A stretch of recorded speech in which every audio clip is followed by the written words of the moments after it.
High স্কুলে এখানে চক্ষু শিবির হচ্ছে আপনার বৈদিক সমাজের তরফ থেকে, সঙ্গে লায়ন্স ক্লাবও আছে।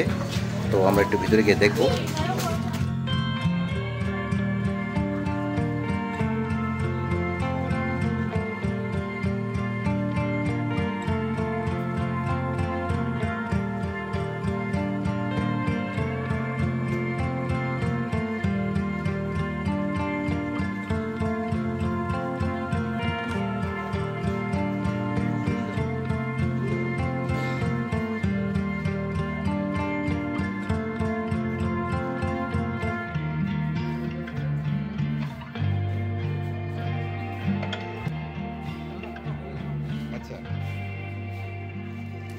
হ্যাঁ অমিত, এখানে যে অনুষ্ঠানটি হচ্ছে কিসের অনুষ্ঠান এটা?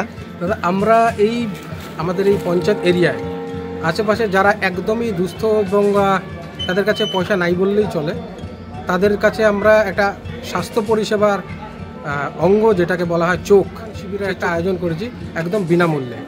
এখানটাতে ছানি অপারেশন থেকে নিয়ে আরম্ভ করে চশমা এবং ঔষধ সবই একদম বিনামূল্যে প্রদান করা হচ্ছে। আচ্ছা, তো এখানে মানে ডাক্তারবাবু কারা কারা কারা? আমরা এটা লায়ন্স ক্লাবের সহযোগিতায় করছি। লায়ন্স ক্লাবের সহযোগিতায় আমরা এই পুরো অনুষ্ঠানটাকে সম্পন্ন করছি। আচ্ছা আচ্ছা, আর কি বলে এমনি লোকজন কত এসছে, কেমন এসছে?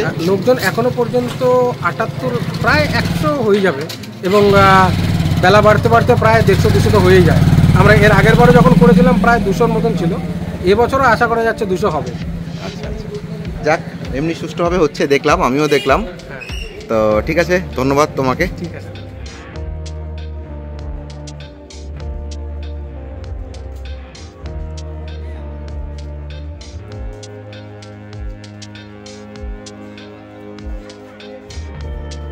আমাদের গাড়োপাড়া থেকে লোক চলে এসছে, আমার সঙ্গে দীপঙ্কর, আমাদের শৈলেশদাও এসছে। অ্যাকচুয়ালি শৈলেশদার কথাতেই এই জিনিসটা হয়েছে। এই গাড়োপাড়া সেই ভবঘুরে তাকে নিয়ে আসা হয়েছে এখানে, চোখের টেস্ট করানো হলো। তো যাই হোক, চশমা দিয়েছে না? আচ্ছা, তো যাই হোক উনিও আছে সঙ্গে। তো যাই হোক, আমরা এখন বেরিয়ে যাবো কিছুক্ষণের মধ্যে।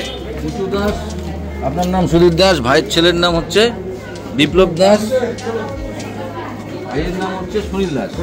আর কোনো কিছু আশেপাশে মানে আপনার যে বাড়িটা আর কি? বাড়ির আশেপাশে আপনার আমার ভাইয়ের মেয়ে বিয়ে হয়েছে, তো বাঙালির কাছে গেছে। ওর নাম আপনার বাড়িটা একজ্যাক্ট কোন জায়গাটার মধ্যে? কোহিনুর বাগানের কোন জায়গাটার মধ্যে? চৌপাতির একটু আগে, কোহিনুর বাগানের কাছে চৌপতির একটু আগে, সোজা একদম সাইকেলে যেতে লাগবে না, সোজা। আছে সে কি পরিমাণ মানুষজন আছে? তুই পুরানো লোকজনকে চিনিস মোটামুটি?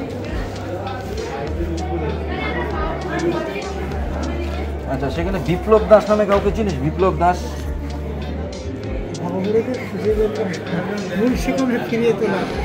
হ্যাঁ, তোর থেকে এসেছিলাম। হ্যাঁ, চিনিস? আচ্ছা, বিপ্লব দাসের বাবার নাম হচ্ছে তোর সুনীল দাস। বিপ্লব দাসের বাবার নাম সুনীল দাস। আচ্ছা, ওদের কোনো ভাই এরকম ছিল নাকি সুধীর দাস, যে ঘুরে ঘুরে বেড়ায় ছিল? উনি কোথায় আছে এখন সুধীর দাস? কেউ জানে না? ঠিক আছে, আমার সামনেই আছে। ঠিক আছে, ওর বাড়িঘর চিনিস?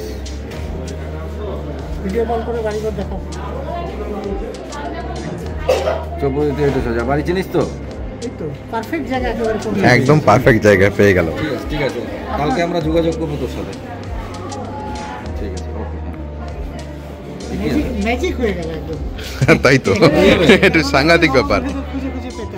ঠিকই আছে, ওনার কথাবার্তা সবই ঠিক আছে। উনি মানে ঘুরে ঘুরে বেড়ায়, কেউ জানে না উনি কোথায় আছে। আপনার নাম? আমার নাম সুজয় সাহা। আচ্ছা, আজকে যে এখানে যে অনুষ্ঠানটি হচ্ছে কিসের অনুষ্ঠান এটা? এটা বিনামূল্যে চক্ষু পরীক্ষণ শিবির একটা আমরা তো করেছি বৈদিক সমাজের তরফ থেকে। এটা আপনার আমরা গত 2 সপ্তাহ আগে আমরা এটা অ্যাড দিয়েছিলাম সোশ্যাল মিডিয়ায়, এবং এখন আমরা সেটার করছি আর কি আজকে দিনে। আচ্ছা, এখানে মানে আপনাদের মানে সদস্য তো আছে, অনেক সদস্যই আছে দেখলাম, তাও মোটামুটি কতজন সদস্য? মোটামুটি এখানে আপনার 10 থেকে 12 জন সদস্য উপস্থিত আছে। আর এমনি পেশেন্ট কতজন এসছে? পেশেন্ট এখন পর্যন্ত 100 জন। 100 জন পেশেন্ট এসছে। আচ্ছা, তা আমাদের গারোপাড়া থেকে একজন এসছিল মানে ভবঘুরে, তো তার সঙ্গে দেখা হয়েছে আপনার? আমার দেখা হয়নি, তবে আমি এখনই রিপোর্ট পেলাম যে ইনি এসেছিলেন এবং ডাক্তারবাবুর সাথে মিট করেছেন। হ্যাঁ, শৈলেশ দা, আপনি এখানে? হ্যাঁ, এই তো এখানে একটা ছোট্ট আমাদের সমাজসেবামূলক কাজ ছিল বলতে পারেন। আমরা খবর পেয়েছিলাম কিছু কিছু ভবঘুরে আছে, তার মধ্যে স্পেশালি গারোপাড়া যে রেলওয়ে স্টেশনটা আছে ওখানে এক ভবঘুরে সে চোখের সমস্যা নিয়ে বসে আছে। তাকে সহযোগিতা করার জন্যই মূলত আজকে এখানে আমরা উপস্থিত হয়েছিলাম। সে এসেছিল, চোখ দেখানো হলো, তারপরে আশা করি সে তার দৃষ্টিশক্তি আবার ফিরে পাবে এবং সুস্থ স্বাভাবিক জীবনযাপন করতে পারবে। তাকে বর্তমানে কেউ দেখাশোনা করে না, পরিবার থেকে সম্পূর্ণভাবে বিচ্ছিন্ন হয়ে আছে। আমরা চেষ্টা করছি তাকে সঠিক জায়গায় ফিরিয়ে দেওয়ার, পরিবারের কাছে ঠিকমতো ফিরিয়ে দেওয়ার। এই জন্য এখানে এসেছি এবং তার ঠিকানাটাও আমরা পেয়ে গেলাম, মোটামুটি জোগাড় করে ফেললাম।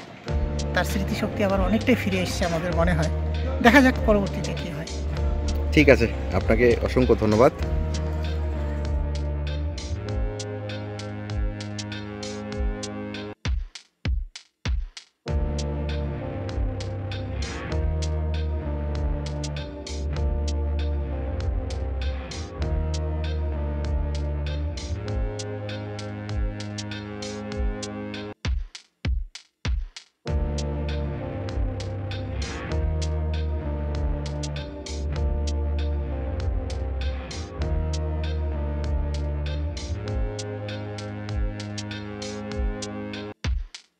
তো পুরো ভিডিওটা দেখলেন, কেমন লাগলো জানাবেন। ভালো লাগলে লাইক করবেন, শেয়ার করবেন, সাবস্ক্রাইব করবেন আমার চ্যানেলটি। আজকের মতন এতটুকুই, নমস্কার।